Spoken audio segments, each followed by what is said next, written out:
হত্যাচেষ্টা মামলায় জামিন পেয়ে কারামুক্ত হলেন নুসরাত ফারিয়া। সকালে ঢাকার চিফ মেট্রোপলিটন ম্যাজিস্ট্রেট জামিনের আদেশ দেন। কারামুক্ত হয়ে ফেসবুক স্ট্যাটাসে পাশে থাকার জন্য সবার প্রতি কৃতজ্ঞতা জানান নুসরাত ফারিয়া। জেলে যাবার ২৪ ঘন্টা পার না হতেই রাজধানীর ভাটারা থানার হত্যা চেষ্টা মামলায় জামিন পেলেন ঢাকাই সিনেমার জনপ্রিয় অভিনেত্রী নুসরাত ফারিয়া। অভিযোগ, বৈষম্য বিরোধী আন্দোলন দমনে অর্থের যোগানদাতা তিনি। তবে সে সময় ছাত্রদের দাবির পক্ষে সামাজিক যোগাযোগ মাধ্যমে সরব থাকার পাশাপাশি বিদেশি অবস্থান করায় নুসরাতকে গ্রেপ্তারের প্রতিবাদ আসে বিভিন্ন মহল থেকে। সমালোচনা করেন খোদ সংস্কৃতি উপদেষ্টাও।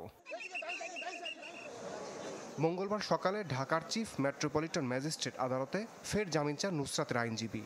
উভয় পক্ষের শুনানি শেষে জামিনের আদেশ দেন আদালত। স্পেশাল পুটআপ দিয়ে বিজ্ঞ সিএমএম এক আদালতে শুনানি করি, জামিন চেয়ে শুনানি করা হয় আজকে।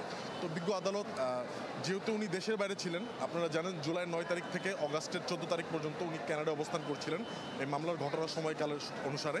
তো সে মর্মে সন্তুষ্ট হয়ে বিজ্ঞ আদালত আজকে ওনার জামিন মঞ্জুর করে। যেহেতু যে বিষয়টার জন্য আমরা অপেক্ষা করছিলাম সেই বিষয় যদি চলে আসে আদালতের সামনে, আদালত সেভাবে শুনেছেন এবং উনি মামলার এজাহার এবং প্রতিবেদন দেখেই ওনার মনে হয়েছে যে ওনাকে মামলায় জামিন দেওয়ার প্রয়োজন, জামিন দিয়েছেন। অন্তর্বর্তীকালীন জামিন বিজ্ঞাত সাধারণত ধার্য তারিখ পর্যন্ত দিতে পারেন অথবা পুলিশ রিপোর্ট পর্যন্ত দিতে পারেন। তো এই ক্ষেত্রে উনি পুলিশ রিপোর্ট পর্যন্ত দিয়েছেন।